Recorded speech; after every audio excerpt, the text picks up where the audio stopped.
I told them, native speakers are lazy.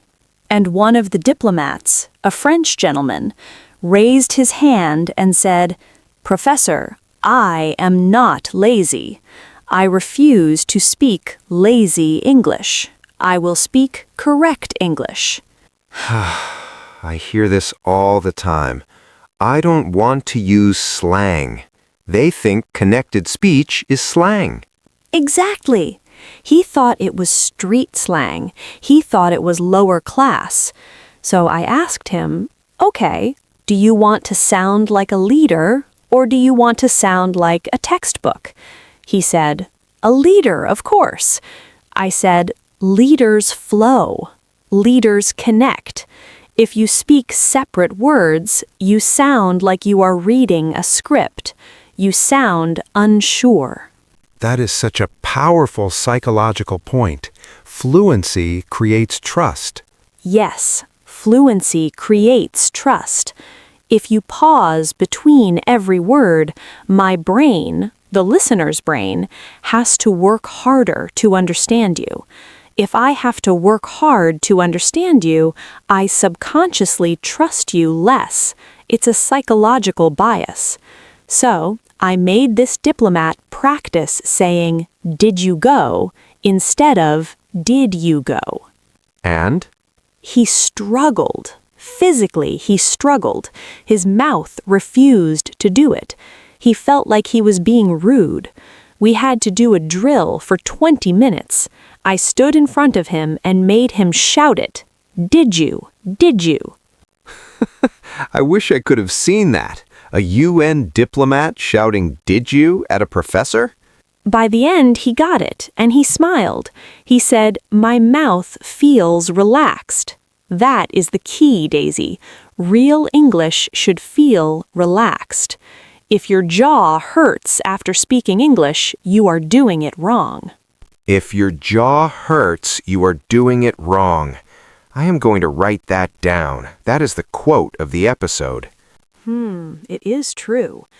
Now, Daisy, I want to address the British versus American elephant in the room. We talked about the flap T, but there is something you British do that drives my American students crazy. It makes them think you are speaking fast, but actually you are just adding sounds that don't exist in the spelling. Oh, I know what you're going to say. You're going to talk about the intrusion, the intrusive R. The intrusive R, the phantom R, the R that appears from nowhere. Explain this to the world, Daisy. Why do you add letters that aren't there? We don't add them. They appear naturally. Okay, let me explain. In standard British English, received pronunciation, if a word ends in a vowel sound, like law, and the next word starts with a vowel sound, like order, we do not like the gap. We do not like the pause. Law, order. It feels choppy, so we bridge the gap. We use an R sound to connect them. So you say, Law and order. Law and order. Law and Order. I saw a Law and Order episode. That is amazing. To an American ear, or to a student's ear, they're looking for the word Lauren. Who is Lauren? Exactly. Another classic one is idea of. The idea of. The idea of. I have no idea of what you are saying. Precisely. Now, Peter, Americans do this too, but you use different sounds. You don't use the R as much for linking. You use the Y and the W. We do. We call these glides. If I say go away, go ends in an O sound. Away starts with an ah. My lips are round for go. To open them for away, a W sound naturally happens. Go away. Go away. It's unavoidable. If you try to stop the W, you have to stop your breath. Go away. And that sounds angry. If I say to my wife, go away, I'm sleeping on the couch. If I say, honey, go away, I'm working, It's soft, it's connected. This brings us back to the emotion of sound. Fast speech is often just emotional connection. Yes. Now, I want to try a very difficult drill. This is for the advanced listeners. We're going to take a sentence that has linking, reduction, and elision all in one, a level 10 sentence. Ooh, I love a challenge. What is the sentence? The sentence is, I should have told him that I was coming. Ooh, that is a mouthful. I should have told him that I was coming. 7 words? 8 words? 9 words. In robot English, I should have told him that I was coming. Okay, Peter, turn on the New York processor. How does that sound in reality? I should have told him I was coming. Whoa. Do that again? Slower. I should have told him I was coming. Let's play archaeologist. Let's dig up the bones of this sentence. Should have. What happened there? Should have becomes shoulda. The H is gone, the V is gone, it's just the schwa. Shoulda. Shoulda. We see this in writing sometimes in comic books. shoulda. Shoulda. Correct. Next part, told him. In English, the letter H is very weak, especially in pronouns like him, her, his. If these words are not stressed, we delete the H. So told him becomes told him. Connect the D to the I, told him. Told him. It sounds like a name. Uncle told him. Yes, Uncle told him. So now we have I shoulda told him. I shoulda told him. Okay, next part. That I. This is another flap T in American English. That I. The T is between vowels, so it becomes a D. That I. That I. It sounds Greek. That I. I shoulda told him that I was comin'. The G falls off the end of coming. Comin'. I shoulda told him that I was comin'. It flows like water. Now, Daisy, I want to pause the drills for a moment and talk about the mindset again, because I know there are people listening right now who are feeling overwhelmed. They're thinking, I will never remember all these rules. Flap T, intrusion, elision, glides. It's too much. That is a very valid feeling. It feels like math, and language shouldn't feel like math. Correct. So here's my mentorship advice for today. Stop trying to memorize the rules. The rules are just descriptions of what happens naturally. You don't learn to ride a bicycle by studying physics. You learn by feeling the balance. So, how do they feel the balance of English? You have to stop listening to words and start listening to the music. When you watch a movie, close your eyes. Don't look at the subtitles. Don't even try to understand the plot. Just listen to the melody of it. Hum along with it. Hum along? Like a song? Literally hum. If the actor says, "What do you want to do?" you hum da da da da da. Mimic the pitch, mimic the speed, mimic the emotion. Your brain is an amazing imitation machine, but if you engage your logical brain, the grammar brain, you shut down the imitation brain. That is fascinating. The grammar brain blocks the imitation brain. It does. The grammar brain wants to categorize. It wants to say, that is a present perfect tense. The imitation brain just wants to copy the sound. Children learn by imitation. Adults fail because they try to learn by analysis. Be a child again. Be a child again. Be playful. That is such a relief to hear. It takes the pressure off. It should. You know, Daisy, I had a period in my life where I tried to learn Mandarin Chinese. Oh, wow. That's a notoriously difficult language for English speakers. Tones. Impossible. I was terrible. I studied the books, I memorized the characters, but when I spoke, people laughed. They couldn't understand me. I was speaking robot Chinese. I was trying to be perfect with every tone. So what changed? I stopped studying. I started going to a park in Chinatown in New York City where old men played chess, and I just sat there and listened. I didn't try to translate. I just listened to the song of their conversation. After 3 months, I started to just make noises that sounded like them. I didn't even know what I was saying sometimes, but suddenly they understood me. You bypassed the logic and went straight to the sound. Exactly. And that's what our listeners need to do. When I say I should have told him, don't analyze the grammar of should have. Just realize that I should have told him is the sound of regret. It's a feeling. The sound of regret. That is poetic. I should have told him. We are getting very philosophical today. But this is the work. The work is not just vocabulary lists. The work is tuning your ear to a new frequency. Let's get back to the practical for a bit. We have covered American lazy sounds, but I want to defend the British accent a bit more. We have a feature that learners find very fast and difficult, the glottal stop. Ah, the glottal stop. The sound of silence. Yes, the sound of swallowing the T. In London especially, we don't say butter, we say butter. We don't say water, we say wada. This confuses the heck out of Americans, too. To us, it sounds like you're choking. We're not choking. We're being efficient. It's the same principle as your flap T, just a different execution.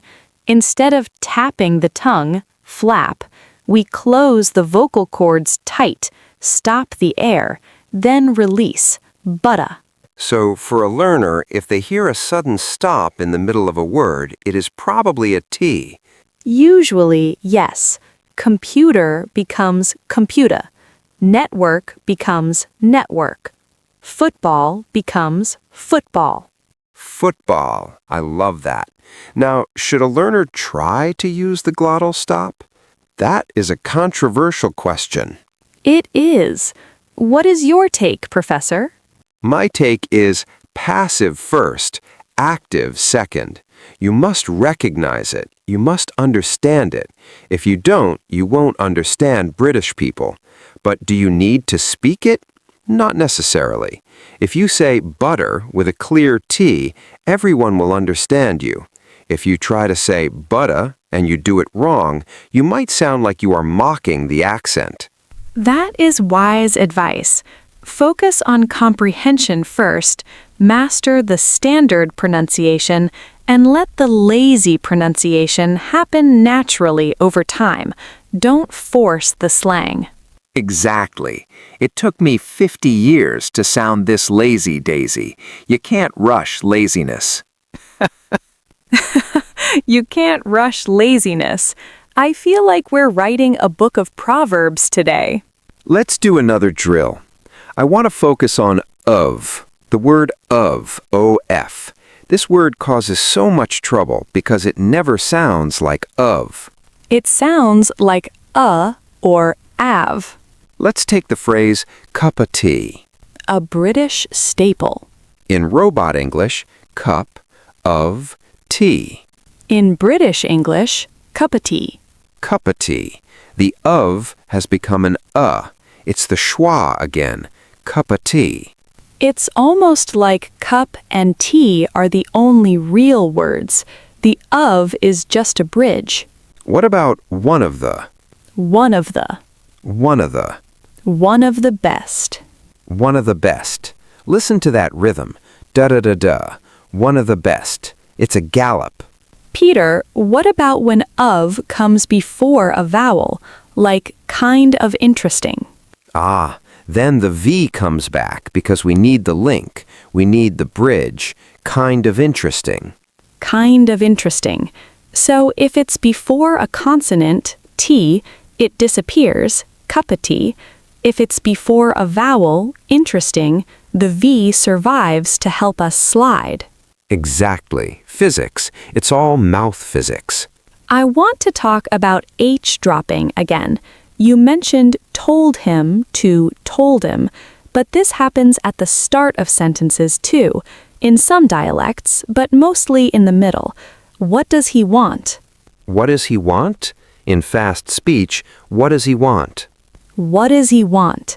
The H in he is completely gone. Gone. And the S in does sounds like a Z. What a Z. And what does gets the flap T. Whata. What does he want? It's terrifying when you write it down phonetically. It looks like an alien language. What does he want? But this is why dictation is such a powerful exercise. Daisy, tell the listeners how to do a slow-motion dictation. Yes, this is a technique I use with my private students. Here's the method. 1. Find a short audio clip, maybe 5 seconds, just one sentence. 2. Listen to it at normal speed. Try to write it down. You'll probably miss words. 3. Slow it down to 0.75x or 0.5x speed. YouTube and most podcast players let you do this. 4. Listen again. Suddenly, you'll hear the ghost sounds. You'll hear the Z in what does he want. 5. Write down exactly what you hear, phonetically. 6. Compare it to the real transcript. That comparison step is where the magic happens. When you see that what does he want equals what does he want, your brain builds a bridge. It clicks. Oh, that noise means those words. You have to train your brain to match the messy sound to the clean grammar. Messy sound, clean grammar. That's the duality of English. We write in a suit and tie, but we speak in pajamas. I love that. We write in a suit and tie, we speak in pajamas. Peter, we have about 10 minutes left. I want to use this time to talk about the mental block. Go on. Many students tell me, Daisy, I understand all the rules you're teaching. I understand linking, but when I try to speak, I freeze. I'm so afraid of making a mistake that I don't speak at all. The silent period, the paralysis. Yes. How do we use these concepts of laziness and flow to cure that fear? You know, fear comes from the ego. Fear comes from wanting to look smart. When you're trying to speak perfect grammar, you're trying to show the world, look, I'm educated, I'm smart. And when you make a mistake, you feel the opposite. Yes, but here's the secret. Native speakers don't care if you're smart. We care if you're present. We care if you're connecting with us. If you stumble, if you use the wrong verb tense, but you smile and you keep the rhythm going, we will stay with you. So the rhythm is more important than the grammar for connection. Absolutely, 100%. I would rather talk to a student who has bad grammar but good rhythm than a student with perfect grammar who speaks like a robot. The robot is boring. The robot feels distant. The rhythmic speaker feels alive. So give them a practical exercise to break the fear. The exercise is called shadowing with emotion. Explain that. Take a scene from a movie where the character is angry or excited, not a boring news report, something emotional. Play the line, then shout the line. Copy the anger, copy the scream. When you focus on the emotion, you forget to be afraid of the grammar. You bypass the fear center of the brain. It's like acting. It is acting. Speaking a foreign language is a performance. You're putting on a mask. When I speak French, I'm not Peter the New Yorker. I'm Pierre the romantic. That's so true. My voice drops an octave when I speak Spanish. I feel more grounded. Use that. Create an English persona. Maybe your English persona is loud. Maybe he's funny. Maybe he's relaxed. When you're that persona, you're not afraid. That's wonderful advice. Reinvent yourself in the new language. And remember, native speakers are your partners, not your judges. Most people are nice. Most people want to understand you. If you say, "Sorry, can you speak slower?" nobody will hit you. They'll just say, "Oh, sure." We often project our own harsh judgment onto others. Exactly. We judge ourselves, so we think they're judging us. They're usually just thinking about what they're going to eat for lunch. Bagels and cream cheese? Bacon cream cheese. Don't forget the link. Bacon cream cheese. Peter, let's do a final speed round of reductions. I throw a phrase at you, you give me the New York street version. Fast. I'm ready. Let's go. I'm going to go to the store. I'm gonna go to the store. Do you want a piece of cake? Do you want a piece of cake? I have got to go. I gotta go. Let me in. Let me in. Give me that. Gimme that. I don't know. I don't know, or just a grunt. I know. Sometimes it's just a grunt. I know. It really is. Sometimes we don't even use consonants, just vowels and intonation. I know. See you later? See ya. What are you doing? What you doing? It's incredible. When you list them like that, you realize how much the language changes. It's a shapeshifter. But Daisy, before we finish, I have one more critical point. Please. We have talked about how native speakers reduce, but students need to know when to reduce. You don't reduce everything. Right. You don't reduce the important words. Exactly. This is the golden rule of focus. You only reduce the grammar words. You never reduce the content words. If I say, "I want a coffee," I can reduce "I wanta" to "I wanna," but I must pronounce coffee clearly. If I say, "I wanaka," nobody knows what I want. So the strategy is rush through the grammar, break for the content.